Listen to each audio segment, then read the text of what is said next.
ஜல்லிக்கட்டு உயிர் போகும். எங்களை இன்னும் கொஞ்சம் சுண்டி ஏற்றி விட்டுருக்காங்க. ஸ்டூடெண்ட்ஸ் பவர் என்னன்னு இனிமே காட்ட போறோம்.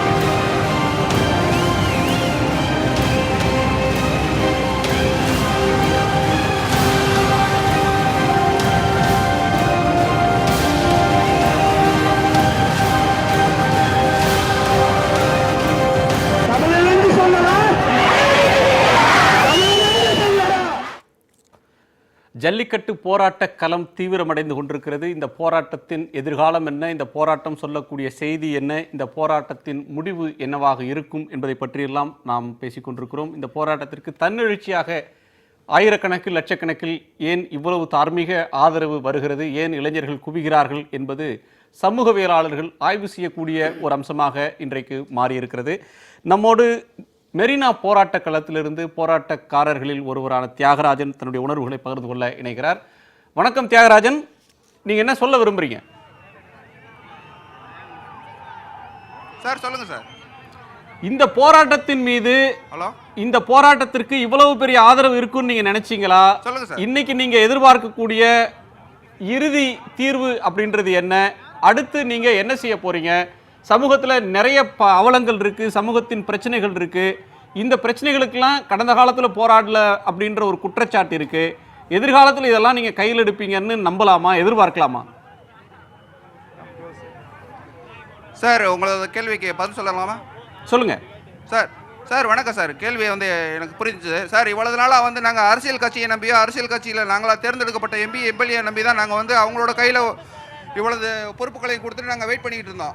ஆனால் அவங்க வந்து சாதாரணமாக கவுன்சிலராக இருந்து, வார்டு மெம்பராக இருந்து, எம்எல்ஏ ஆகிட்டு திடீர்னு பார்த்தா பென்ஸ் கார்லையும் பிஎம்டபிள்யூ கார்லையும் போகிறது தான் அவங்களுக்கு நேரம் இருக்க ஒழிய நம்ம நாட்டு மக்களையும் பற்றி சிந்திக்கிறதுக்கு அவங்க நேரம் இல்லை. 20 வருஷத்துக்கு முன்னாடி இருந்த எம்எல்ஏ எம்பிகளோட சொத்துக்கு மதிப்பு எவ்வளோ இருக்குது, இப்போ எவ்வளோ இருக்குன்னு ஒருத்தவங்களுக்கும் அவங்கள மனசு தொட்டு கணக்கு பண்ணி பார்த்தா தெரியும். ஆனால் வந்து தேர்தல் கமிஷனில் கொடுக்குற அவங்க சொத்து மதிப்பு ஒரு அரசியல்வாதி யாரையும் குறிப்பிட்டு சொல்லவில்ல. அவங்களோட சொத்து மதிப்பு அவங்க வேலைக்காரன் சொத்தை விட கம்மியாக கொடுக்குறாங்க. யாருக்கு காசு, யாருக்கு காசுரா, யாருக்கு காசு நினைக்கிறாங்க ஒரு நாட்டு மக்கள், ஒரு எம்எல்ஏ எம்பியும் எல்லாம் தமிழ்நாட்டோட மக்களோட காசு. ஒரு நாட்டு மாட்டோட பால் என்ன விலைக்கு விற்கணும்னு நாட்டு மாடு வளர்க்குறவனால நிர்ணயிக்க முடியல. மொத்தமாக பால் சொல்லி 18 ரூபாய் 20 ரூபாய்ன்னு சொல்லி எடுக்கிறீங்க. ஒரு ஒயின் ஷாப்பில் போனால் பீரு என்ன ரேட்டு, ஒயின் என்ன ரேட்டு, ஹாட் என்ன ரேட்டுன்னு தனித்தனி ரேட் இருக்குது. இங்கே மொத்தமாக பாலுங்கிற விலையில் தான் வாங்கி விற்கிறாங்க. இதை வந்து ஒரு அரசு செவிசாச்சு நாட்டு மாட்டு பாலை தனி விலைக்கு வாங்கி ஒரு அதுக்கு தரமான விலை கிடைக்கணும்னா செர்சி மாட்டு பசு வந்து ஒரு பசு வந்து 20 லிட்டர் கறக்கும். நாட்டு மாட்டு பசு 2 லிட்டருக்கு மேலே கறக்காது. சாரி நண்பர் லைனில் இருக்காங்க.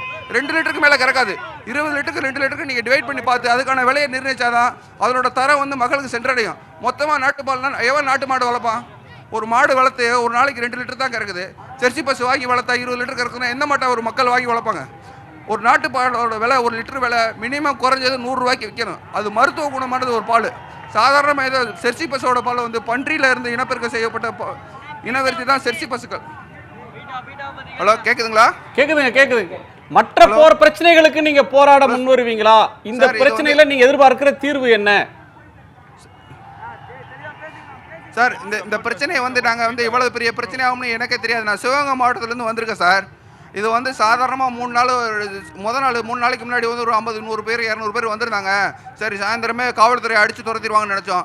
ஆனால் முதலாவதாக காவல்துறைக்கு எனது நன்றியை தெரிவிச்சுக்கிறேன். எங்கள் போராட்டத்துக்கு வந்து இவ்வளோ தூரம் நீங்கள் வந்து ஒத்துழைப்பு கொடுக்குறது வந்து மிக மிக மிக தலை வணங்குறோம் நம்ம தமிழன் சார்பாக. இந்த போராட்டம் இவ்வளோ தூரம் பிரபலியப்படுத்துறதுக்காண்டி நம்ம அனைத்து மீடியாக்களுக்கும் நன்றியை தெரிவித்துக்கிறோம். இந்த போராட்டம் வந்து சாதாரணமாக முடியக்கூடாது. இந்த பீச் ரோட்டில் வந்து இவ்வளவு மக்கள் கூடியிருக்காங்க அப்படின்னா ஒரு ஆண்கள் பெண்கள் ஒரு சாதாரண ஒரு திருமண வீட்டில் ஒரு 40 பேர் கூண்டாவே ஒரு கலவரத்தில் முடிஞ்சு தான் கடைசியாக போவாங்க வீட்டுக்கு போவாங்க, இல்லை மண்டபத்தை காலி பண்ணி.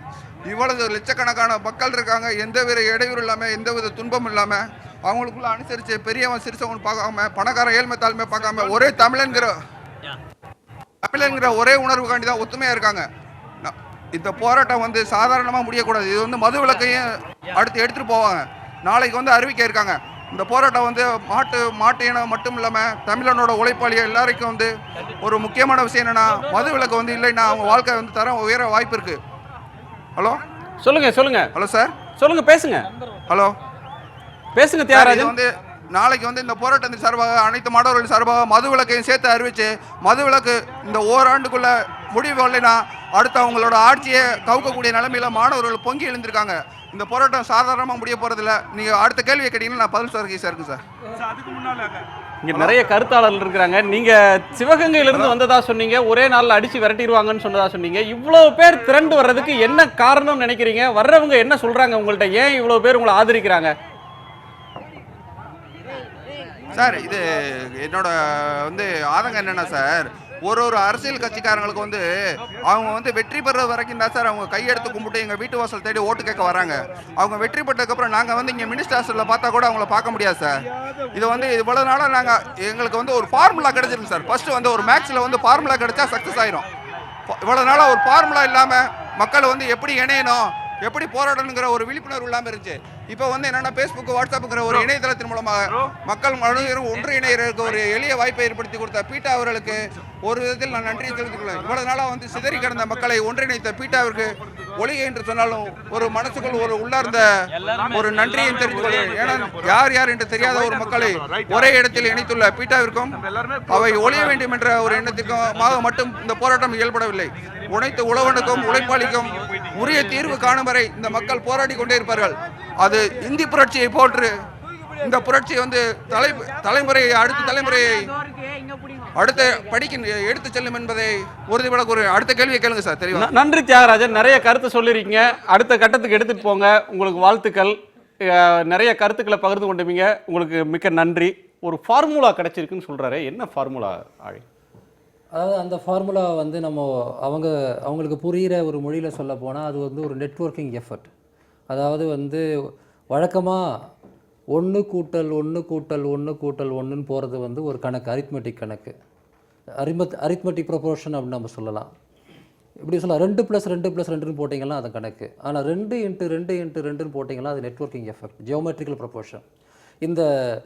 இந்த வாட்ஸ்அப் அல்லது வந்து இந்த இணைய ஊடகம் அப்படிங்கிறதே ஒரு விஷயத்தை வந்து அரித்மெட்டிக் ப்ரொபோர்ஷன்லேருந்து ஜியோமெட்ரிக் ப்ரொபோர்ஷனுக்கு மாற்றுறது தான். அது பிஸ்னஸாக இருக்கட்டும், மார்க்கெட்டிங்காக இருக்கட்டும், உலகம் முழுக்க அரசியலுக்கு அதுதான் நடக்குது. இது இங்கே மட்டும் நடக்கலை. அரபு எழுச்சின்னு சொல்லக்கூடிய போராட்டத்தில் இதை நம்ம பார்த்துருக்குறோம். இந்த அமெரிக்காவில் வந்து we are the 99% அப்படின்னு சொல்லிட்டு வந்து வால் ஸ்ட்ரீட்டுக்கு எதிராக நடந்த போராட்டத்தில், ஹாங்காங்கில் வந்து நடந்த போராட்டத்தில், எல்லா போராட்டத்துலேயும் வந்து இந்த சமூக ஊடகங்கள் வந்து என்ன செய்யுதுன்னா ஒரு ஏற்கனவே ஒன்றுக்கு ஒன்று இணைக்கப்பட்ட மக்கள் மத்தியில் ஒரு மின்னல் வேகத்தில் பாய்ந்து அவங்கள வந்து இணைக்குது. இதை வந்து அரசியல் செயல்பாட்டாளர்கள், அரசியல் தலைவர்கள் வந்து இந்த வாய்ப்பை புரிந்து கொள்வதுங்கிறது ரொம்ப ரொம்ப முக்கியமானது அப்படின்னு நம்ம பார்க்குறேன். அது ஒரு சமீபகால பொலிட்டிக்கல் கம்யூனிகேஷனில் மிக முக்கியமான மாற்றம் இந்த அரித்மெட்டிக் ப்ரொபோர்ஷன், அதாவது ஜியோமெட்ரிக் ப்ரொபோர்ஷன். அது நீங்கள் 2 × 2 × 2ன்னு போகும்போது உங்களுக்கு எகிரும். 2 + 2 + 2ன்னு போனீங்கன்னா அது மெதுவாக தான் போகும். இது ஒரு விஷயம். ரெண்டாவது, இந்த போராட்டத்தை நீங்கள் அப்படி ஒரு வேலை வந்து நம்ம வந்து ஒரு திட்டமிட்டு ஃபேஸ்புக்கும் இதுவும் வச்சு செஞ்சிட முடியுமான்னு அப்படி செய்ய முடியாது. இந்த போராட்டத்தில் ஜல்லிக்கட்டுங்கிறது வந்து ஒரு அடையாளம் தான் என்னை பொறுத்தவரையில். அதுக்கு பின்னால் பல குரல் இருக்குது. லெஃப்ட் விங்லேருந்து ரைட் விங் வரையில் பல குரல்கள் அதில் இருக்குது. ஒரு சின்ன ஊரில், என்னுடைய ஊரில் இப்போ நான் இங்கே வர்றதுக்கு முன்னாடி வந்து ஆரணி பக்கத்தில் தேவிகாவரம்னு ஒரு கிராமம், அங்கேருந்து தான் வரேன் நான். அங்கே ஒரு 100 பேர் போராட்டம் நடத்துகிறாங்க. அதில் ஒரு 10 பதாகை இருக்குது. ஒரு பதாகை சொல்லுது மாட்டிறைச்சி உண்பதை தடை செய். பக்கத்தில் இன்னொரு பதாகை, நான் 1947 தான் இந்தியன், 2000 வருஷமாக தமிழன். அது பக்கத்தில் ஒரு பதாகை வந்து மத்திய அரசே மாநில அரசே அப்படின்னு பேசுது. இந்த 3 பேரும் எப்படி ஒன்றா உக்காந்தாங்க? நம்ம வந்து பொலிட்டிக்கல் சித்தாந்த ரீதியாக பார்த்தோன்னா இவங்க 3 பேரும் ஒன்று சேர்வதுக்கு எந்த வாய்ப்பும் கிடையாது. ஆனால் அந்த ஊரில் இருக்கிற இளைஞர்கள் அவர்களுக்கு தெரிஞ்ச இல்லை அவர்களுக்கு புகட்டப்பட்ட அரசியலை வந்து கொண்டு வந்து அங்கே வந்து பேசுகிறாங்க. இது 3 ஒரே வரிசையில் இருக்குது. நான் வந்து அந்த மாட்டு இறைச்சி பற்றி சம்மந்த விஷயத்தை அவங்ககிட்ட சொன்னால் இது ரொம்ப தவறான அணுகுமுறை, நீ கலாச்சாரத்துக்கு போடுறேன்னா இதுவும் ஒரு கலாச்சாரம் தான், இதை நீங்கள் எடுங்கன்னு சொன்னேன், எடுத்தால் தான் பேசுவேன்னு சொன்னேன், எடுத்தாங்க, பேசிட்டு வந்தேன். விஷயம் என்னென்னா, இன்றைய இளைஞர்கள் வந்து அரசியல் அப்படிங்கிறது வந்து ஒரு புதுவிதமாக இருக்குது. ஏன் அதுக்குள்ளே ஆர்எஸ்எஸோ அல்லது பிஜேபியோ ஊடுருவுன்னு நம்ம பயப்படுறோம்னா, உண்மையில் சொல்லலாம் ஏன் ஊடுருவல? இங்கே இருக்கக்கூடிய இடதுசாரிகளும் இங்கே இருக்கிற மற்றவர்களும் வந்து அந்த இளைஞர் மத்தியில் ஒரு அட்ராக்டிவான ஒரு அரசியலை கொண்டு போக தவறும் போது எந்த வளர்ச்சிக்கும் சம்பந்தம் இல்லாத மோடி எப்படி வந்து இந்தியாவில் வந்து வளர்ச்சிங்கிற ஒரு விஷயத்தை வந்து வித்துட்டு போனாரோ அதே போல் வந்து இன்றைக்கி வந்து ஏபிவிபி தோழர் சொன்னது போது ஏபிவிபி மிக கடுமையாக தமிழ்நாட்டில் போய் வேலை செய்கிறாங்க. இன்றைக்கி தமிழ்நாட்டில் நடந்த மிக முக்கியமான மாற்றம் நான் என்ன நினைக்கிறேன்னா, வலதுசாரி சக்திகள் முழுமையாக இந்த போராட்டத்தை ஹைஜாக் பண்ணிக்கிட்டு இருக்காங்க இந்த நிமிஷத்தில், இந்த நொடியில். இது உண்மை. இன்றைக்கி வந்து தொலைக்காட்சி, இந்த தமிழ் தொலைக்காட்சியில் ஆங்கில தொலைக்காட்சி நடக்கிற ஊடகங்கள் இன்றைக்கி இருக்கிற விஷயத்துடைய சப்டெக்ஸ்ட் பார்த்தீங்கன்னா பிஜேபி இதை சப்போர்ட் பண்ணுதுன்னு பேச ஆரம்பிச்சிருக்கு. மாநிலத்து மேல பழிய போட்டுருக்காங்க, சப்போர்ட் பண்ணிட்டு தான் இருக்காங்க. பண்றாங்க. அவங்க முன்னே பண்ணாங்க, இன்னைக்கு மத்திய வெளிப்படையா அரசுக்கு எதிரான போராட்டமா இருந்தா அவங்க எப்படி சப்போர்ட் பண்ணுவாங்க? இல்ல அவங்க கரெக்ட். அவங்க என்ன சொல்றாங்கன்னா இது மாநில பிரச்சனை. இப்ப சமீபத்தில் அட்டார்னி ஜெனரல் வேற ஒரு தொலைக்காட்சியில் பேசியிருந்தாரு, இது மாநில பிரச்சனை, இது வந்து நீங்களே வந்து ஆர்டினன்ஸ் போட்டுக்கலாம், நீங்களே சட்டசபை கூட்டி வந்து பண்ணலாம். அது வந்து ஹம்பக். அதாவது இந்த பசுவதை தடுப்பு சட்டம், விலங்குவதை தடுப்பு சட்டங்கிறது வந்து கன்கரண்ட் லிஸ்ட்ல தான் இருக்கு. அவர் ஸ்போர்ட்ஸ் லிஸ்ட்ல சொல்றாரு. அவர் இல்ல இல்ல இல்ல அவர் சொல்றது நீங்க விளையாட்டு பட்டியலில் கொண்டு வந்து போட முடியுங்கிறாரு அவர். அது வந்து மாநிலத்துல தான் இல்ல அவருடைய இல்ல அந்த விஷயம் முடிச்சறது. அந்த சட்டம் பர்టిక్యులரா அந்த சட்டம் வந்து கன்கரண்ட் லிஸ்ட்ல இருக்கு. இல்ல அவர் சொல்றாரு கொண்டு வரணும்னா மத்திய அரசு தான் பண்ண முடியும். இல்ல திருமாவளவன் அவர்கள் அவர் என்ன சொல்றாரு, ரெண்டு அம்சம் சொல்றாரு. அது ஸ்போர்ட்ஸ் ஸ்டேட் பட்டியல்ல இருக்கு. ஆமா. குரியல்டி அகைன்ஸ்ட் அனிமல்ன்றது சென்ட்ரல் லிஸ்ட், கன்கரண்ட் இருக்கு. சென்ட்ரல் லிஸ்ட் அவர் சொல்ற சென்ட்ரல் லிஸ்ட். அதுக்கு கன்கரண்ட் லிஸ்ட்ல இருந்தா சென்ட்ரல் தான் கொண்டு வரணும். ஆமா. கன்கரண்ட் லிஸ்ட்டுக்கும் சென்ட்ரல் லிஸ்ட்டுக்கும் பெரிய வித்தியாசம் இல்ல. ஆனால் அவர் சொல்றது நீங்க ஒரு ஸ்போர்ட்ன்ற அடிப்படையில் நீங்க தமிழக அரசே கொண்டு வரலாம். இது ரொம்ப நாளைக்கு முன்னாடியே அந்த அம்மாவே சொல்லிட்டாங்க. மார்க்கண்டேய கட்சியே சொல்லியிருக்காரு இந்த கருத்தை. மார்க்கண்டேய கட்சியே சொல்லி ஸ்மிருதி இரானியா அதுக்குன்னு ஒரு அமைச்சர் இருக்காங்க. அந்த அம்மா வந்து ஒரு மாசத்துக்கு முன்னாடியே சொல்லிட்டாங்க, மாநில அரசு நினைத்தால் அவர்கள் வந்து சட்டம் போட்டுக் கொள்ளலாம். கட்சி பல மாதங்களா சொல்லிட்டு இருக்காரு. தமிழக அரசு கருத்துக்கு வரும். இந்த விஷயம் என்னன்னா, நம்ம இந்த இளைஞர்கள் மத்தியில் நான் பார்க்குற ஒரு விஷயம் என்னன்னு சொன்னா, 2011 மாணவர் போராட்டம் பாலச்சந்திரனுடைய படம் வந்த அன்னைக்கு கொதிச்செழுந்து வெளியே வந்தாங்கல்ல, அன்னைக்குலேருந்து இன்னைக்கு வரையில் பல போராட்டங்களில் பல விதமான சமூக நடவடிக்கைகளில், உதாரணமாக அது வெள்ள காலத்தில் வந்து எடுத்த நடவடிக்கைகளில், மதுவிலக்கு போராட்டத்தில், நான் பல சமயங்களில் நம்ம எப்படி பார்க்குறோம்னா, இவங்க வந்து தங்களுக்கு வந்து ஒரு சமூக பொறுப்பு இருக்குது, நாம் செயல்படணும்னு வராங்க. ஆனால் அவங்க வந்து அரசியல் வேண்டான்னு சொல்கிறது வந்து அரசியலை பற்றி நாம் வச்சிருக்கிற இலக்கணத்தின் அடிப்படையில் இல்லை. அதை நம்ம புரிஞ்சுக்கணும்னு நினைக்கிறேன். அவங்க சொல்கிற அரசியல் வந்து பார்ட்டி பாலிடிக்ஸ், நீங்கள் ஏற்கனவே கெடுத்துக்கிறீங்க, நீங்கள் உள்ளே வந்தீங்கன்னா எங்களை டிவைட் பண்ணிடுவீங்கன்ற ஒரு எண்ணத்தில் சொல்கிறாங்க. அவங்க அரசியல்னாவே அப்படி தான் அவங்க புரிஞ்சு வச்சுருக்கிறாங்க. இப்போ நாம் ஒரு இன்டலெக்சுவலாவோ அல்லது அரசியல் தீவிரமாக தெரிஞ்சவங்க என்ன சொல்கிறோம், நீ அரசியல் இல்லைன்னு சொல்கிறதையும் அரசியல் இருக்குன்னு சொல்கிறோம். நாம் பேசுகிற அரசியல் வேறு. ஒரே வார்த்தையினுடைய ரெண்டு வித்தியாசமான டெஃபினேஷனில் நம்ம சட்டை போட்டுட்ருக்குறோம். எல்லா பிரச்சனைகளும் என்னை பொறுத்தவரை இந்த போராட்டத்தில் கலந்து தான் இருக்குது. பீட்டா எதிர்ப்பு அப்படிங்கிற ஒரு முழக்கத்தில் வந்து பீட்டா மட்டும் தான் பேசணும், மோடியை பேசக்கூடாதுன்ற எண்ணத்தில் அது வரலை. எனக்கு தெரிஞ்சு ஜல்லிக்கட்டு விஷயத்தில் 2 ஆண்டுகளாக இங்கே சில அமைப்புகள் வந்து அந்த நாட்டின மாடுகளை பற்றியும் இந்த பீட்டாவை பற்றியும் தொடர்ச்சியாக பிரச்சாரம் செய்திருக்கிறாங்க. பல இயற்கை ஆர்வலர்கள் சுற்றுச்சூழல் அவங்க தான் கோர் குரூப்பா இருந்து இந்த இயக்கத்தை வந்து விதைச்சது. அப்போ வரும்போது அவங்க வெளியிடக்கூடிய அறிக்கைகள், அவங்க வெளியிடக்கூடிய துண்டு பிரசுரங்கள் வந்து இது இந்த பிரச்சனையை வந்து அவங்க துண்டு பிரசுரமே வெளியிடுறது இல்ல. இது ஃபேஸ்புக். ஆமா, துண்டு பிரசுரம் நான் சொல்றதை விட பழைய வார்த்தை தான், ஃபேஸ்புக் தான்.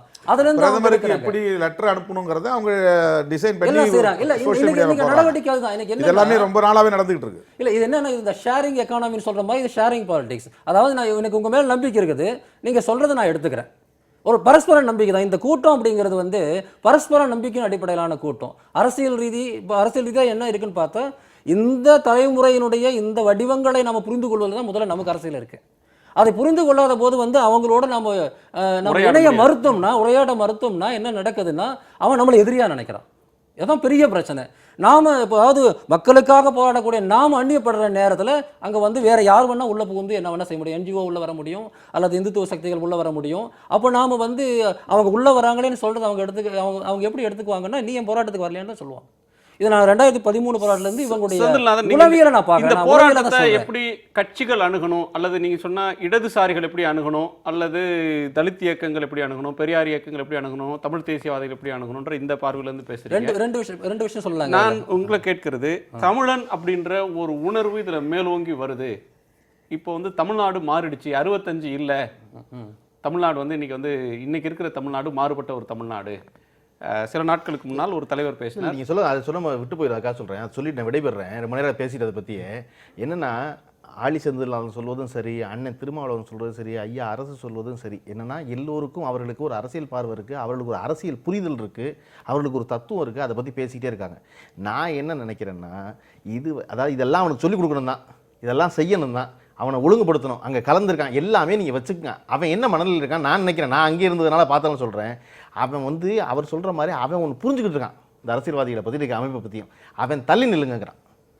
அவன் முதல்ல ஆளி செந்தில்நாதன் போன்ற எல்லாரும் நம்ம எல்லாம் புரிஞ்சுக்க வேண்டியதுன்னா, இவனை கிளப்பி கொண்டு வர முடியல. அதுக்கு ஆள் வேலை செஞ்சான், என்ன பண்ணாலும் தெரியாது. ஒருத்தர் கிளம்பி வந்திருக்கான் முதல்ல இல்லையா, அதுவா தானா சரியாகணும். அப்போ வந்து அண்ணன் திருமாவளவன் போல ஆளி செந்தில்நாதன் போல அரசியல் புரிந்த தத்துவம் புரிந்த அவர்கள் கண்டிப்பாக அதை வந்து ஒழுங்குபடுத்திக்கலாம். நம்ம தான் அதுக்குள்ளே போய் செய்யணும்னு நினச்சிங்கன்னா நீங்கள் செய்யுங்க. ஆனால் இன்னைக்கு இது பெரிய ஆச்சரியமான செய்தி. தமிழகம் எங்கே வந்திருக்காங்க, ஒரு இடத்துக்கு வரல. நீங்கள் மெரினால மட்டும் கூடல, இது எல்லா இடத்துலையும் கூடுறான், எங்க ஆள் கிடைச்சாலும் கூடுறான். நீங்க அதை புரிஞ்சுக்கணும் முதல்ல. அவனை யார் அது ஒரு ஆள் சொல்லலாம், அவர் சொன்னால ஜாமெட்ரிக்கல் ப்ரொபோஷன் அந்த மாதிரி 2, 4, 6, 8ன்னு பெருகிக்கிட்டே இருக்குது. பெருகிட்டே இருக்கும்போது அவன் அதை கொண்டாட்டமா முதல்ல வெளியே கிளம்பி வர்றான். அது மிகப்பெரிய வாய்ப்பு, அது ஒரு புதிய செய்தி நம்ம எல்லாருக்கும். இப்படி அவன் வந்ததை முதல்ல நம்ம வரவேற்கணும். அப்புறம் அவன் ஒழுங்காவான், புள்ள நல்லா வளரும், கல்யாணம் பண்ணுவான், புள்ள பெறுவான், செத்து போவான், அதெல்லாம் அப்புறம். ஒருத்தர் வந்துட்டான்ல முதல்ல இல்லையா, புள்ள பிறந்திருக்கு, அது தவக்கும், நடக்கும், ஓடும், எல்லாம் பண்ணும், பண்ணாம செத்தும் போகும். அது அந்த புள்ள பிரச்சனை. நான் சொல்றது இப்போ அவசரமாக பல்வேறு வார்த்தைகள் சொல்லி அவனை பயமுறுத்திடாதீங்க. அவன் வந்துடட்டும் முதல்ல. அந்த புள்ள இவ்வளோ நாள் இவனுக்கு நான் அக்கறை இல்லைன்னு சொல்லிட்டு இருந்தோம், தமிழ் இல்லைன்னு சொன்னா அவன் சிரிப்பான்னு சொல்லிட்டு இருந்தோம், கலாச்சாரம் சொன்னா அவன் கேட்க மாட்டான்னு சொல்லிட்டு இருந்தோம். அவன் இந்த வார்த்தைகளை பூரா அவன் சொல்கிறான். இப்போ முதல்ல தமிழ்நாட்டுக்கு கர்நாடகாவில் ஒரு கொடி இருக்கு, எனக்கு ஏன் கொடி இல்லைங்கிறான் ஒருத்தன். சரிதானே, கர்நாடகாவில் கொடி இருக்குல்ல, தமிழ்நாட்டில் கொடி இருக்கா, இது ஒருத்தன். அது இதுதான் மொத்த குரலா இல்லை, அது ஒரு குரல். அப்போ எல்லா குரலும் இங்கே கேட்க ஆரம்பிக்குது. தயவு செஞ்சு வந்துடட்டும். எல்லா குரலும் கேட்போம், நம்ம அவங்களை கேட்கவே இல்லை, நம்ம அவனுக்கு சொல்லிக்கிட்டே இருந்தோம். இப்போ அவன் கேட்குறான், கொஞ்ச நாளைக்கு சும்மா அது கேட்போம் அவன் என்ன சொல்கிறான்னு. அது நல்ல புள்ள இருக்கும், சவள புள்ள இருக்கும், இல்லை வலுவான புள்ள இருக்கும், அறிவாளி புள்ள இருக்கும், எந்த மேலே இருக்கட்டும். ஆனால் முதல்ல இந்த புள்ளையை சொல்கிறது பூரா கேட்போம். ஒரு தடவை நம்ம அவகாசமே கொடுக்கல, கேட்போம். என் கருத்து எல்லோரும் கலந்து பேசுறதுக்கு நன்றி, விடைபெறுவது நன்றி, வணக்கம். பழனியப்பன் இருங்க ஒரு நிமிஷம், உங்கள்கிட்ட சில கேட்கணும். இப்போ 65 போராட்டம் தமிழ் உணர்வு மேலோங்கின காலத்தில் நடந்த போராட்டம், இன்றைக்கி இருக்கக்கூடிய போராட்டம் அப்படின்றது வந்து என்ன கான்டெக்ஸ்டில் நடக்குதுன்னா, ஆங்கில வழி பள்ளிகள் அதிகமாகி தமிழே சரியாக எழுத படிக்க தெரியாத, அது பிழைகளோடு எழுதுகிற ஒரு தலைமுறை உருவான காலத்தில் இந்த போராட்டம் நடக்குது. சில நாட்களுக்கு முன்னால் ஒரு தலைவர் 65 இல்லை, இப்போது இது மாறிடுச்சு தமிழ்நாடு, இவங்க இன்னும் மாறாமல், அரசியல்வாதிகள் இன்னும் மாறாமல் இருக்கிறாங்க, இன்றைக்கி ஹிந்தி பிரச்சார சபாவில் சேர்ந்து ஹிந்தி கற்றுக்கொள்ளக்கூடியவர்கள் அப்படின்றவங்க தமிழ்நாட்டில் மிக மிக அதிகமாகி கொண்டிருக்கிறார்கள், நீங்கள் ஹிந்தி வேண்டுமா வேண்டாமான்னு நீங்கள் பொது விவாதம் நடத்துங்க, பொது வாக்கெடுப்பு நடத்துங்க, உங்களுக்கு தெரியும் அப்படின்னு ஒரு கருத்தை ஒரு தலைவர் சொன்னார். எப்போ சொன்னார்? ஓராண்டுக்கு முன்னாடி, 6 மாதத்துக்கு முன்னாடி. சரி, இப்போ மறுபடியும் சொல்கிறார் அதை? இல்லை, 6 மாதத்துக்கு முன்னாடி அந்த கருத்தை சொன்னார். சரி, இப்போ இந்த போராட்டம்ன்றது, இதுக்கு இந்த போராட்டம்ன்றது ஒரு பதிலாக பார்க்கணுமா? இந்த போராட்டத்தை நம்ம எப்படி, இந்த தமிழன்ற உணர்வு எல்லாரையும் ஒன்று சேர்க்குது, தமிழர்கள் புறக்கணிக்கப்பட்டார்கள் என்ன அதை சேர்க்குது? நான் முதல்ல இந்த போராட்டத்தை நீங்கள் சைபால் மாதிரி சர்ம ரோக நிவாரணின்னு நினச்சிக்காதீங்க. எல்லா பிரச்சனையும் தீர்க்க முயற்சி பண்ணாதீங்க 4 நாளைக்குள்ள.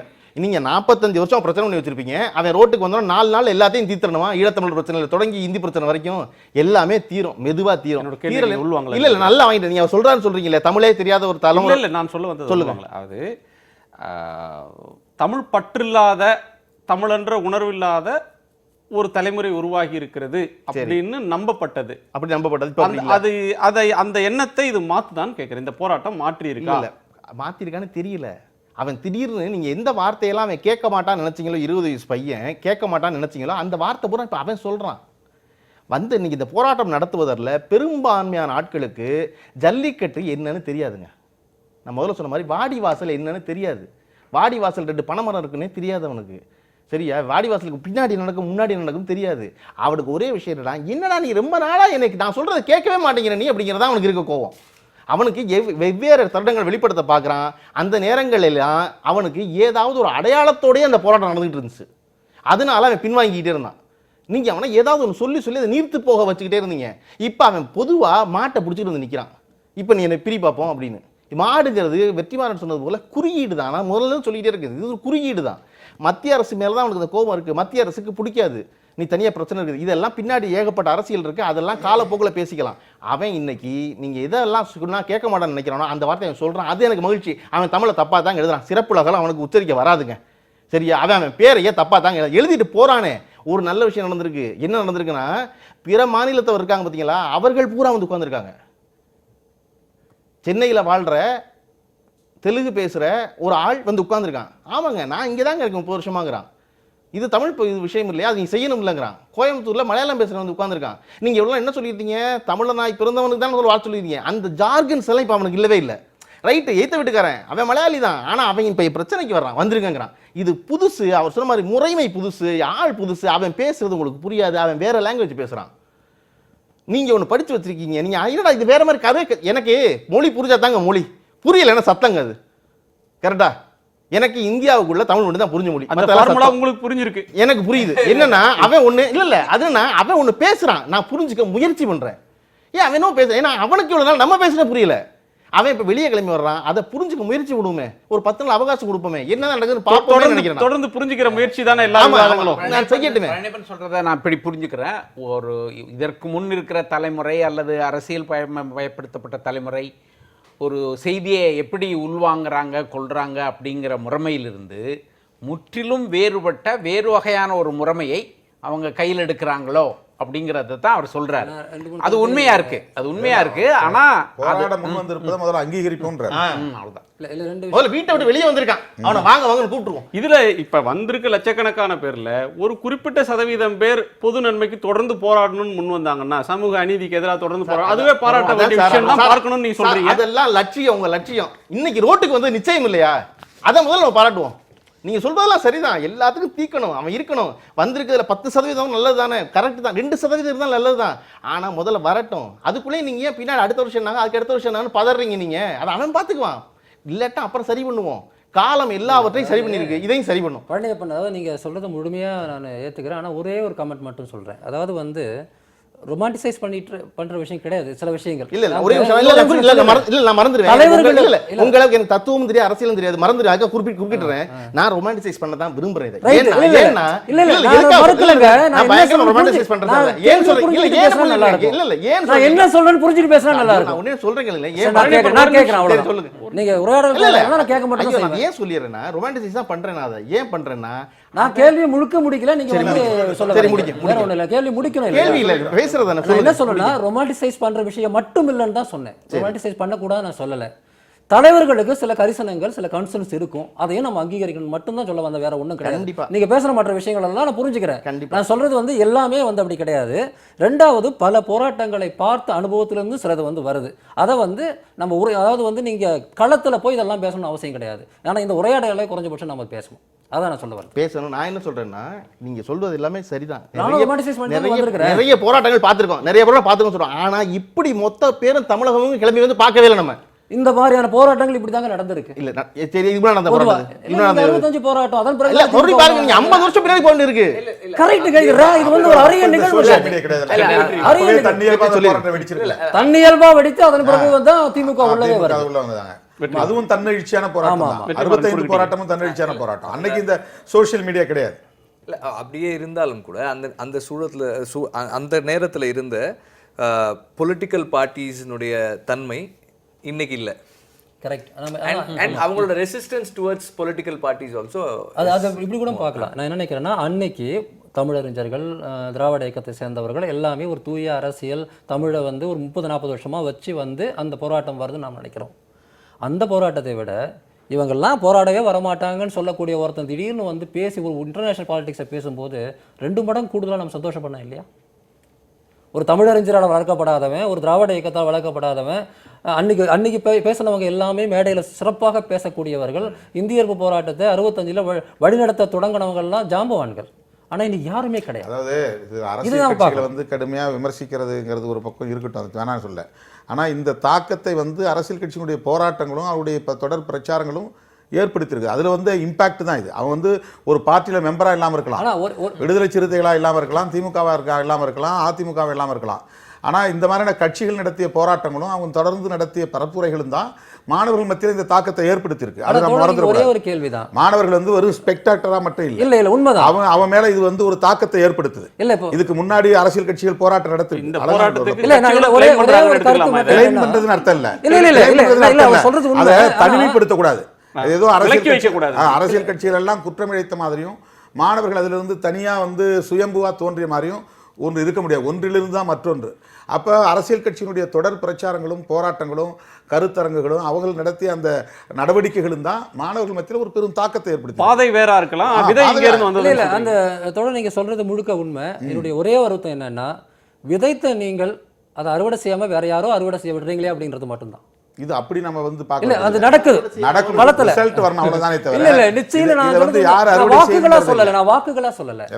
எதுவுமே சரி. அதாவது மிக என்னுடைய கவலை என்னன்னா, சொல்ல முடியாதா? இல்ல நீங்க சொல்றத தோழர், இல்ல, ஒரு இடைவெளிக்கு பிறகு பேசலாமா? என்னுடைய ஒரே கவலை ஒரு சிறிய என்னன்னா, இடைவெளி. தொடக்கத்திலிருந்து சொல்ல வந்த கவலை, ஒரே கவலை, என்னுடைய கவலை என்னன்னா, இதை வேற யாரும் எக்ஸ்ப்ளாய்ட் பண்ணக்கூடாது. இல்ல பிற்போக்கு அதான் நான் சக்திகள், சொல்ல வரேன். நான் வேற சாதியவாத வார்த்தையில மதவாத சக்திகள் எக்ஸ்ப்ளாய்ட் இல்ல பண்ணக்கூடாது. அதான் சொன்னேன். நான் அதான் இடம் நான் சொல்ல கொடுத்துட்டோமே வரேன். அப்படின்றதுக்காக நான் பிற்போக்கு சொல்ல வரேன். சக்திகள் வந்து இதை வந்து எக்ஸ்ப்ளாய்ட் பண்ணக்கூடாது. ஏகாதிபத்திய சக்திகள் இதை எக்ஸ்ப்ளாய்ட் தமிழன்ற பண்ணக்கூடாது. உணர்வோட சேர்ந்து இருக்கிறவங்க தமிழர்களாக தொடர மாட்டாங்க, சமத்துவத்துல நம்பிக்கை இல்லாம சாதி தமிழர்களா மாறிடுவாங்கன்ற பயம் உங்களுக்கு ஏன் வருது? அதாவதுங்க, இனவாதம், மற்றபடி சாதியவாதம், மதவாதம் இதெல்லாம் வந்து தொடர்ந்து வந்து ஒரு போராட்டத்தை முன்னெடுத்து போக முடியாது. அடிப்படையான கொள்கை தான் வந்து கடைசி வரை நிற்கும். ஒரு தெளிவான அரசியலும் ஒரு தெளிவான இலக்கும் தான் வந்து தொடர் போராட்டத்துக்கு வரும். இதெல்லாம் வந்து எமோஷ்னல் ஒரு ஆர்கனைசிங், எமோஷனலாக ஆகிறது திருப்பி கடல் நுரை மாதிரி அதை அப்படியே நீர்த்து போயிடும். அதுக்கு பிறகு இது யார் ஃபாலோ பண்ணுறது? ஃபாலோ பண்ணுறதுக்கு எது அங்கே அமைப்பாக இருக்குது?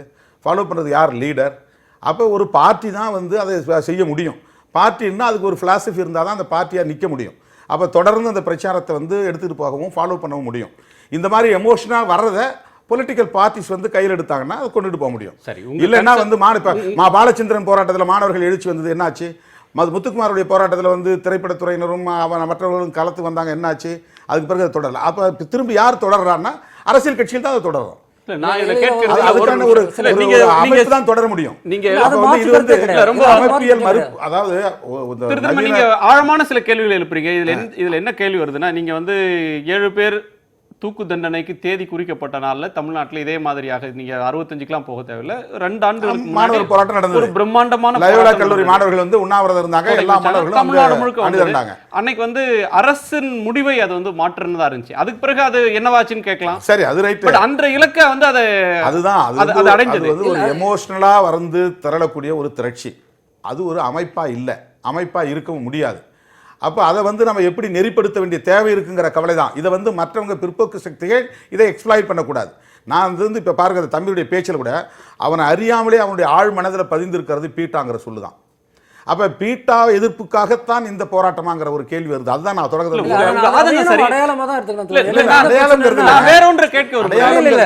எல்லாமே அடையாளம் சொல்லிட்டு போயிட முடியாது. ஒரு சொல்றதை கேளுங்க, ஒரு போராட்டத்துக்குன்னு ஒரு இலக்கு இருக்கணும், அந்த இலக்கு நோக்கி ஒரு நெறிப்படுத்துதல் இருக்கணும். நான் சொல்றது கேளுங்க, ஒரு நிமிஷம் இருங்க. என்னுடைய கவலைங்கிறது மத்திய மாநில அரசுகளை அம்பலப்படுத்தக்கூடிய வீரியம் மிகுந்ததாக இந்த போராட்டம் அமைதல் வேண்டும். அப்படி இல்லைன்னா இது நிறுத்து போகும். உணர்ச்சி பெருக்குல நடக்கிற ஒரு போராட்டத்தின் ஆயுள் அப்படின்றது நீடிக்காது அப்படின்ற ஒரு கருத்துல ஒரு சில பற்றி சில நியாயமான கருத்தை நெறிப்படுத்தணும் நான் சொல்றேன். ஆதங்கங்களே நீங்க சொல்றீங்க. உணர்ச்சி பெருக்கு தான் போராட்டத்துக்கு அடிப்படையே. உணர்ச்சி வேணும், எமோஷன்ஸ் தான் வந்து எல்லா போராட்டத்துக்கும் அடிப்படை. எமோஷன் கூடாதுன்னு நான் சொல்லல, ஆனால் அதை நெறிப்படுத்துவதற்கு நமக்கு ஒரு தெளிவு தேவை. எனக்கு யார் வழி நடத்துறா? அரசியல் கட்சி வரக்கூடாது, வேற யாரும் வரக்கூடாது, அவங்களே வழி நடத்துறாங்க, தன்னளவுல அவங்களே வழி நடத்திட்டோம். அதுல அவங்களுக்கு பார்வை வேணுங்கிறான். அதுதான் அவங்களுக்கு ஒரு அந்த தெளிவு வேணுங்கிறது. ஏன்னா நமக்கு கவலை என்னன்னா, நமக்கு கிடைச்ச தகவல் என்னன்னா, அவங்களே எக்ஸ்ப்ளாய்ட் பண்றதுக்கு சில சர்வதேச தொண்டு நிறுவனங்கள் இதுக்கு பின்னணியில் இருந்து தொடர்ந்து அவங்களுக்கு எல்லா விதமான. எனக்கு வரக்கூடிய இன்னொரு கன்சர்ன் என்னன்னா, இவ்வளவு லட்சக்கணக்கான ஆயிரக்கணக்கான இளைஞர்களை தன்னெழுச்சியா இயக்கம்ன்ற பேரு தலைமை இல்லாம அந்த இளைஞர்கள் திரள்றாங்க, அரசியல் கட்சி அமைப்புக்கு வெளியில நின்று நாங்க இயங்கணும்னு விரும்புறாங்க. அதுதான் நல்லது. அதனாலதான் இந்த போராட்டம் நடக்குது. ஒரு கட்சி நுழைஞ்சாலே இன்னொரு கட்சி எதிர்க்கும். அதை இவ்வளவு இந்த போராட்டம் தொடர்ந்து இருக்காது, 4வது நாள் தொடராது. ஏதாவது ஒரு கட்சி உள்ள புகுந்திருந்தா கூட இந்த போராட்டம் சிதறடிக்கப்படும். எனக்கு இருக்கக்கூடிய கட்சி சார்பில்லாமல் அரசியல் போராட்டத்தை முன்னெடுத்திருப்பது பாராட்டுதலுக்குரியது. மாணவர்களின் இந்த முடிவை நான் வரவேற்கிறேன், பாராட்டுகிறேன். ஆனால் மாணவர்கள் எச்சரிக்கையாக இருக்க வேண்டும். பிற்போக்கு சக்திகளின் சுரண்டலுக்கு ஆளாகி. என்னுடைய கேள்வி வேறு.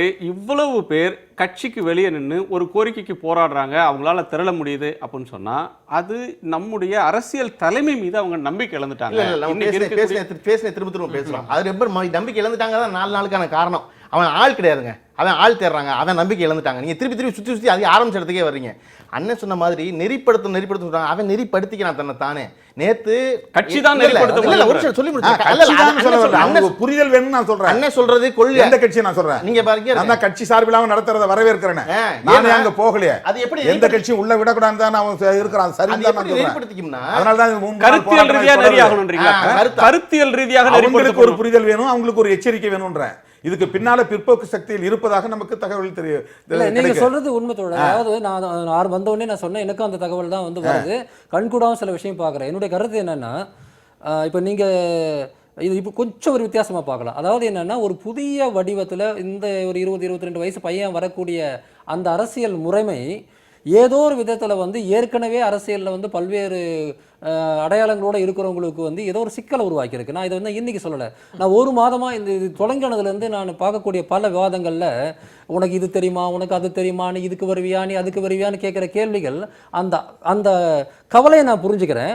ஆனால் முதல் விஷயம், வாடா தம்பி உன்னை வரவேற்கன்றது தொடங்குறதுக்கு முன்னாடியே நீ அதுக்கு வருவியா இதுக்கு வருவியான்னு அவனுக்கு எப்படி தெரியும்? பிரச்சனை ஒரு ஒரு பிரச்சனை வந்து ஒரு சமயத்தில் ஒரு குவிமையம் தான் இருக்குது. அப்படி தான் நான் பார்க்குறேன். ஒரு பல்வேறு விஷயங்கள் இருக்கிறவங்க இருந்தாலும் கூட பீட்டாவை மையப்படுத்துறது, இல்லை மோடியை மையப்படுத்துறது, இல்லை வந்து ஒரு கட்சியை இல்லை அரசாங்கத்தை மையப்படுத்துறது, ஏதோ ஒன்று வந்து அமையுது. அது அந்த கரெக்ஷனை போராட்டத்தை சென்ட்ரல் கவர்மெண்ட் எதிராக நிச்சயமா திருப்ப முடியும். இன்னைக்கு அதுக்கான போராடட்டும் இல்லை, இன்னைக்கு அது வந்திருக்கு. இன்னைக்கு அது போக வேண்டாம். இந்த போராட்டம் என்பது ஆட்சியாளர்களுக்கு எதிரான ஆவேசமாக மாற வேண்டும். ஆட்சியாளர்களை அம்பலப்படுத்தணும். அது தவறு. அது பீட்டாங்கிறது ஒவ்வொருத்த வாயிலிருந்து வருது. பேன் பீட்டாங்கிறது தான். தடை செய்யணும். அதுல நமக்கு யாரு அந்த கோரிக்கை இல்ல, அங்க இருக்கிறவங்களுக்கு அது மட்டுமே நோக்கம் இல்லை. அது வந்து ஒரு ஃபோக்கஸ் பண்ணக்கூடியதான் தோணுது. எதை ஃபோக்கஸ் பண்றாங்க? ஏன் மோடிக்கு எதிரான கோபம் எங்க வெளிப்படுது? இந்த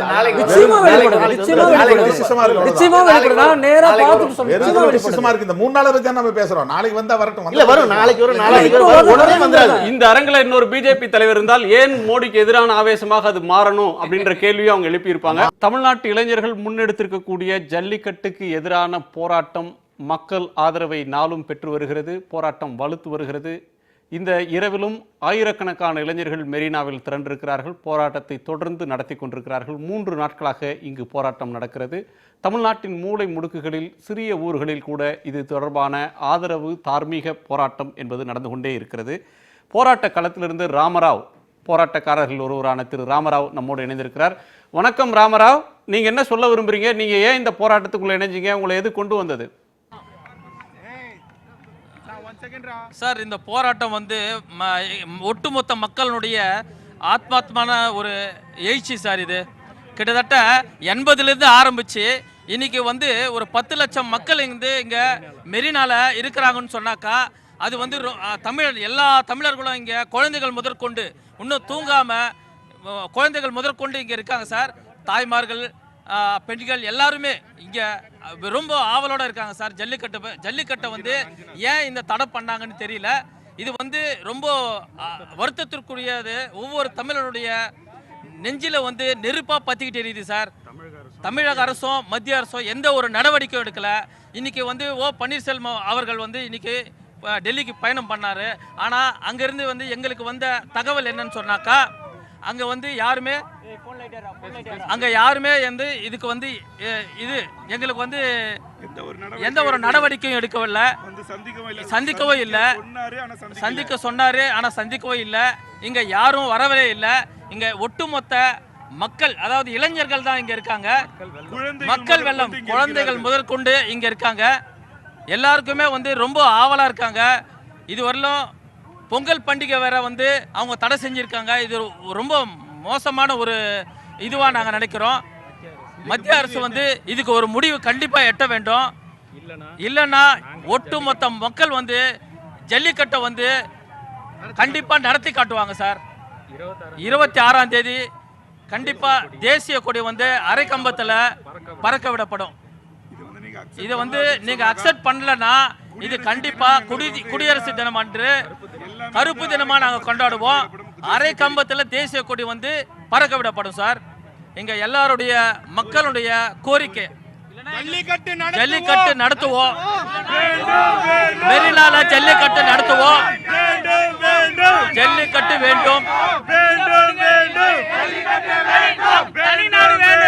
ராமராவ், நீங்க எந்த பகுதியை சேர்ந்தவர், நீங்க என்ன தொழில் செய்றீங்க, எந்த ஊரை சேர்ந்தவர், என்ன படிச்சிருக்கீங்க, இந்த போராட்ட களத்துக்கு நீங்க எப்படி வந்தீங்க, எதன் மூலமா? சென்னை சேப்பாக்கத்துல தனிநாடு வேண்டும் சார். தமிழ்நாடு சார் நான் சென்னை சேப்பாக்கத்தில் இருக்கேன் சார். எனக்கு தெரியும்.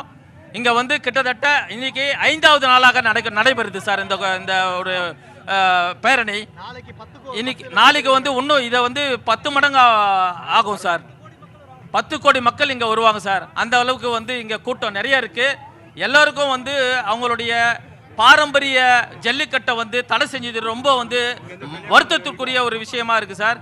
எல்லாருமே வந்து ரொம்ப வேதனையா இருக்காங்க சார். இங்க இதை வந்து சட்டம் வந்து இதை வந்து உடனுக்குடனே வந்து இந்த சட்டத்தை ஏற்படுத்தலைன்னா நிறைய பேர் வந்து இங்க தற்கொலை பண்றது கூட ரெடியா இருக்காங்க சார். குடும்பமா. நன்றி ராமராவ், நன்றி உங்க உணர்வை வெளிப்படுத்திருக்கீங்க, மிக்க நன்றி. திரு செந்தில்நாதன், இந்த போராட்டம் என்ன செய்தியை சமூகத்துக்கு சொல்லி இருக்குன்னு நினைக்கிறீங்க? இப்போ கடைசியில் இருந்த அந்த காட்சியில் வந்து ஒரு முரண் வெளிப்படையாக இருந்தது. அதுதான் இந்த போராட்டத்தோட தன்மைன்னு பார்க்குறேன். ஒரு குழந்தை கையில் வந்து இந்திய தேசிய கொடியை வச்சிட்ருக்கு. பின்னாடி ஒருத்தர் வந்து தனிநாடு வேண்டும்னு கேட்போம் அப்படின்னு சொல்கிறார். ஒரு அடி தூரத்தில் கூட இருக்காது அவங்க 2 பேர் கிடையாது இடைவெளி. இதை தான் நான் என்ன சொல்கிறேன்னா, இது வந்து ஒரு இந்த மாதிரியான போராட்டங்கள் வந்து நமக்கு முழுக்க ஒரு புது யதார்த்தத்தை வந்து கொடுக்குது. ஒரு குறிப்பிட்ட விஷயத்துக்காக அந்த குறிப்பிட்ட விஷயத்தில் நீண்ட காலமாக போராடியவர்கள் தான் ஒரு இயக்கத்தை நடத்த முடியும். ஒரு இஷ்யூ பேஸ்டு மூமெண்ட்ஸ் அப்படிங்கிறதாவே இருந்த சூழலில் இது வந்து பல பேரை வந்து ஒன்றிணைக்கக்கூடிய ஒரு பாலமாக இருக்கிறது. அந்த பல பேரில் நாம் விரும்பத்தகாதவர்களும் இருப்பார்கள் என்பது நிச்சயமாக நடக்கும். இதை எப்படி நான் எதிர்கொள்ளணும்னு நினைக்கிறேன்னா, முதல்ல இந்த போராட்ட முறைக்கும் இந்த தமிழர்கள் நாங்க அப்படின்னு நினைச்சுக்கிறதுக்கும் அந்த உணர்வை அவங்க கொண்டிருந்தா அதை தப்புன்னு சொல்ல முடியுமா? இல்லை, நான் அதை சொல்ல வரல. நான் சொல்றது வந்து பல்வேறு சிந்தனை உடையவர்கள் வந்து ஒரு களத்தில் வந்திருக்கிறாங்க. அந்த சிந்தனைகளில் சில சிந்தனைகள் நிச்சயமாக நமக்கு ஏற்புடையதாக இருக்காது. அப்படி இருந்தாலும் கூட இந்த போராட்டத்தை வந்து நம்ம முதல்ல வந்து பாசிட்டிவாக அணுகி அதன் பிறகு இந்த போராட்டத்தின் போது நம்ம பெருசாக எதுவும் செஞ்சிட முடியாது. ஏன்னா அது நம்மை கைமீறிய, அங்கே இருக்கக்கூடிய ஒவ்வொருத்தர் கைமீறிய ஒரு போராட்டம், அது பல பேர் இணைஞ்சிருக்கிற போராட்டம்.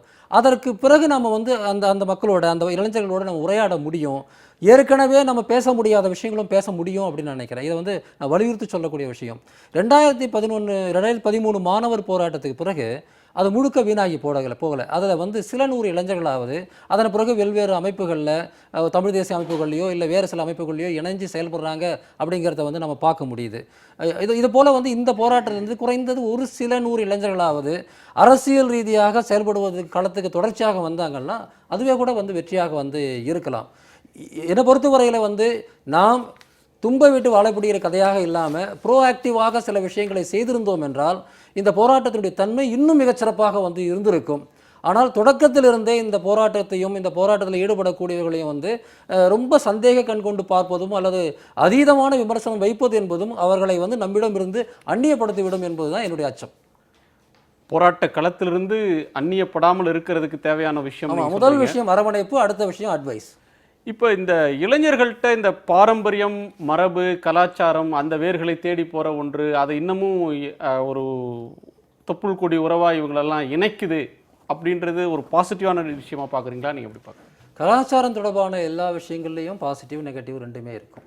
ஒன்று வந்து என்னுடைய கலாச்சாரம் தொடர்பான மாற்றங்களை நானே செய்து கொள்ளும்போது அது வேறு விஷயம்.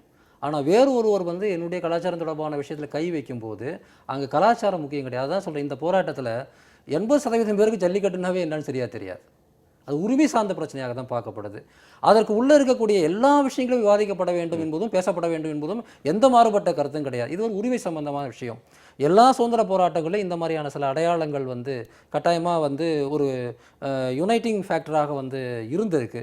தமிழ்நாட்டில் இப்போ இந்திய சுதந்திர போராட்ட வரலாற்றில் உப்புக்கு ஒரு பங்கு இருந்ததை போல் எனக்கு வந்து அந்த மாதிரி தான் தோணுது. தமிழ்நாட்டில் தமிழ் தேசிய எழுச்சிக்கு வந்து ஜல்லிக்கட்டு வந்து ஒரு கருப்பொருளாக வந்து மாறி இருக்கிறது. ஆனால் அதனுடைய மீனிங் வந்து அந்த ஜல்லிக்கட்டில் இருக்கிற எந்த விஷயத்தை பற்றி நம்ம பேசக்கூடாதுலாம் ஒன்றும் கிடையாது. நிச்சயமாக பேசணும். இதற்கு முன்னாடியும் பேசணும், பிறகும் பேசணும். இப்போவும் கூட நம்ம கண்டிஷனோடு கூட நம்ம சப்போர்ட் வந்து கொடுக்கலாம். ஆனால் வந்து அவர்களுடைய இணைந்து நிற்கக்கூடிய ஒரு சூழலில் வந்து இணைந்து நிற்காமல் போனால் அது நமக்கு தான் வந்து இழப்புங்கிறது தான் என்னுடைய ஒரு கரிசனமாக இருக்குது. நம்மோடு போராட்ட களத்திலிருந்து ஒரு கைக்குழந்தையோடு சிந்து என்கிற பெண்மணி இணைந்திருக்கிறார். அவர்கிட்ட கேட்டுட்டு உங்கள்கிட்ட வரேன். வணக்கம் சிந்து, நீங்கள் என்ன சொல்ல விரும்புகிறீங்க? பகலா பொழைக்காம மாணவர்கள் எல்லாரும் இங்க முழிச்சிட்டு இருக்காங்க. அது மட்டும் இல்லாம குடும்ப பெண்கள், சின்ன சின்ன குழந்தைகள்ல இருந்து எல்லாருமே இங்க வெயில் பாராம, மழை பாராம, பனி பாராம உட்கார்ந்துட்டு இருக்கிறாங்க. சாப்பாட்டுக்கு கூட கொஞ்சம் கூட வழி இல்லாம கொஞ்சம் சாதத்தை சாப்பிட்டு ரொம்ப போராடிட்டு இருக்கோம். எங்களுக்கு ஒரு உரிமை கூட கிடைக்க மாட்டேங்குது. ஜல்லிக்கட்டு பொறுத்த வரைக்கும் எங்களுக்கு கண்டிப்பா ஜல்லிக்கட்டு வேணும். ஜல்லிக்கட்டு நடத்தாம நாங்க இங்கிருந்து போக மாட்டோம். அதே மாதிரி எல்லா குடும்ப பெண்களும் வந்தே ஆகணும். காலேஜ் பொண்ணுங்கள்ல இருந்து ஸ்கூல் பொண்ணுங்கள்ல இருந்து எல்லாரும் வந்து போராடுங்க. இங்க எந்த பயமும் கிடையாது. எல்லாரும் நம்ம சகோதர சகோதரிகள் தான். எல்லாரும் நம்மளுக்கு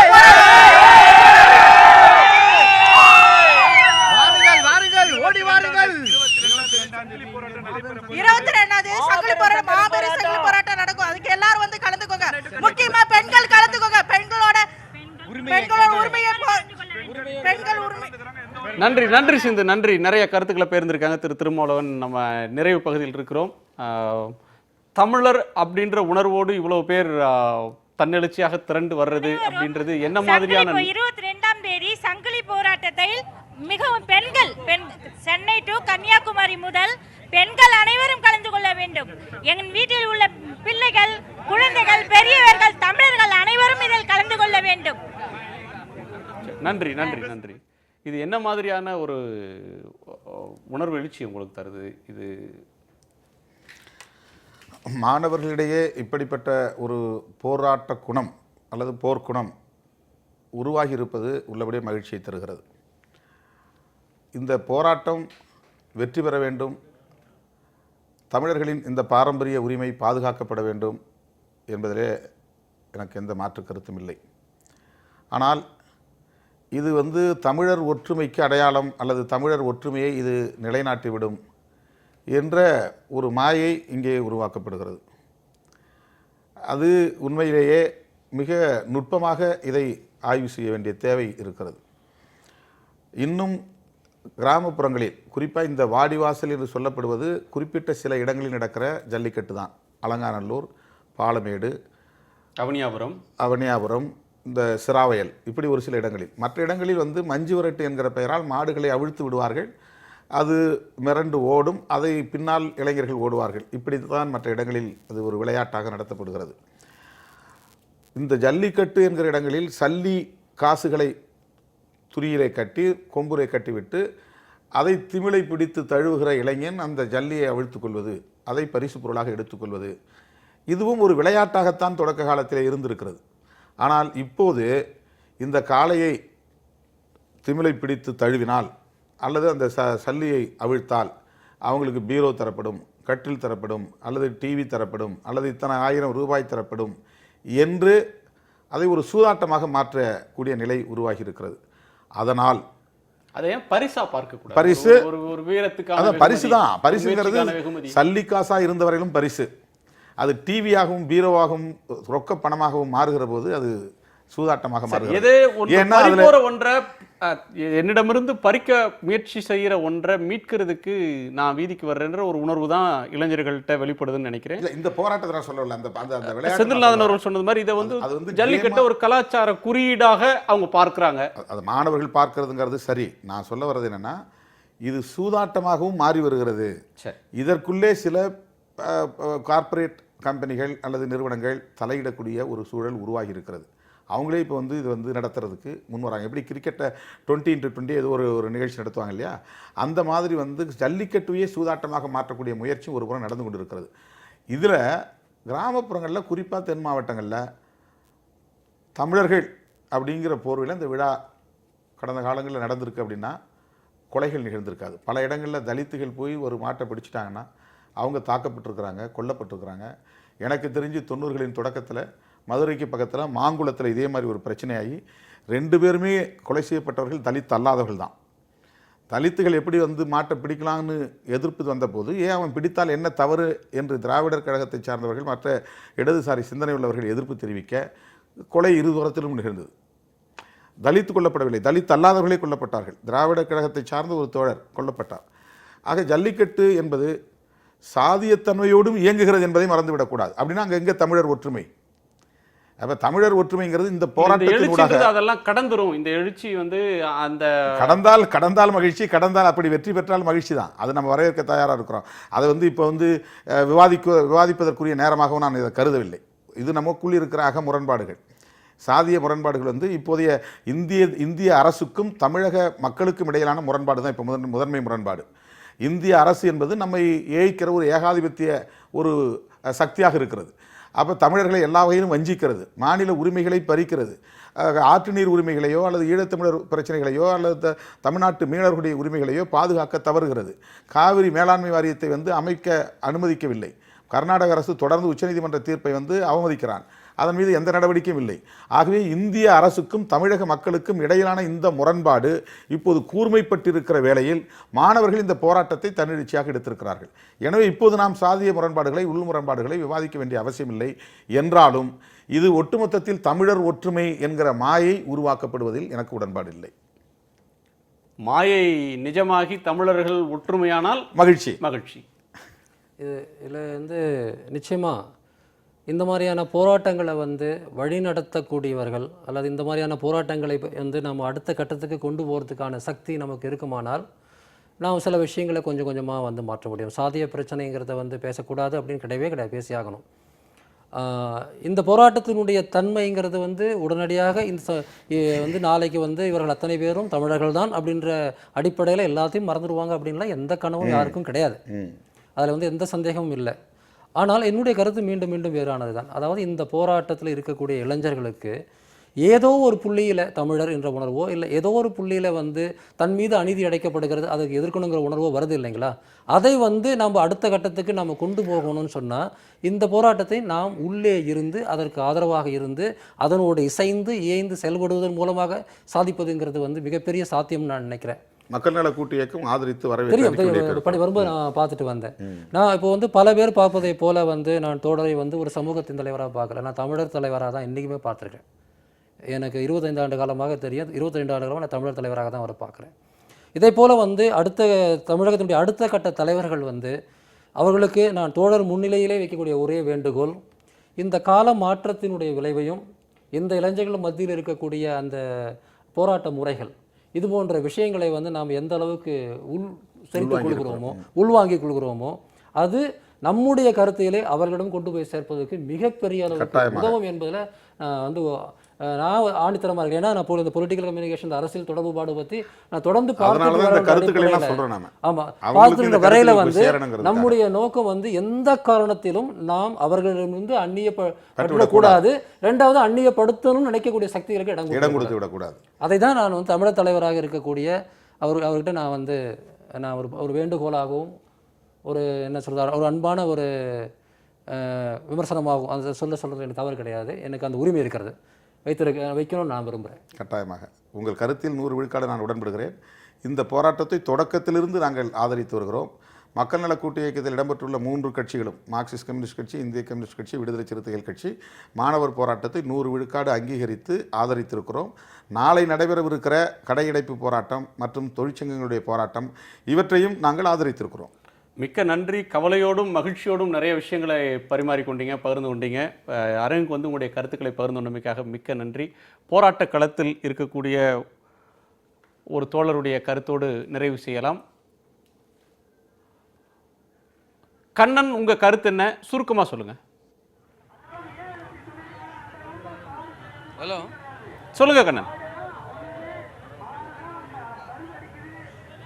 சார், தமிழ்நாடை பொறுத்த வரைக்கும் பாரதியார், வாவு சிதம்பரனார், திருப்பூர் குமரன், இப்படி ஏகப்பட்ட விடுதலைக்காக போராடின தலைவர்கள் இருக்கக்கூடிய அவங்களோட வழி வந்த மக்கள் தான் நாங்க. அவங்களுக்கு இருக்கிற போராட்ட உணர்வு தான் எங்களுக்கும் இருக்கு. அவங்க அன்னைக்கு எப்படி அறவழியில போராடி விடுதலைக்கு போராடினாங்களோ அதே போராட்டத்தை தான் இன்னைக்கு நாங்க எங்க கோரிக்கைக்காக போராடிட்டு இருக்கோம். கொடிக்காத்த குமரனை அடி அடின்னு அடிச்சு சாகர வரைக்கும் கொடிய விடாம காப்பாத்தினவர் தான் கொடிக்காத்த குமரன். அதே மாதிரி எங்க கோரிக்கைக்காக நீங்க எவ்வளவு அடிச்சாலும் சரி, என்ன பண்ணாலும் சரி, உசுரே போனாலும் சரி, இந்த போராட்ட கைவிடுறதா இல்ல, பதில் வரணும், தீர்ப்பு வரணும், எங்களுக்கு சாதகமான ஒரு தீர்ப்பு வரணும். இதையும் தாண்டி இன்னொன்னு சொல்றேன். நன்றி நன்றி எத்தனையோ கண்ணன். பேரை இன்னைக்கு நன்றி கண்ணன். உங்களுடைய எதிர்பார்ப்பையும் நம்பிக்கையை வெளிப்படுத்தினீங்க. பல மணி நேரமாக தொடர்ந்து இந்த நேரலையில் இந்த நிகழ்ச்சியை வழங்கிக் கொண்டிருக்கிறோம். அடுத்ததாக தமிழ்நாடு முழுவதும் நடந்த போராட்டங்கள், இது தொடர்பான செய்திகளை உடனுக்குடன் வழங்குவதற்காக நியூஸ் 18 தமிழ்நாடு காத்திருக்கிறது. நேயர்களுக்கு நன்றி, வணக்கம்.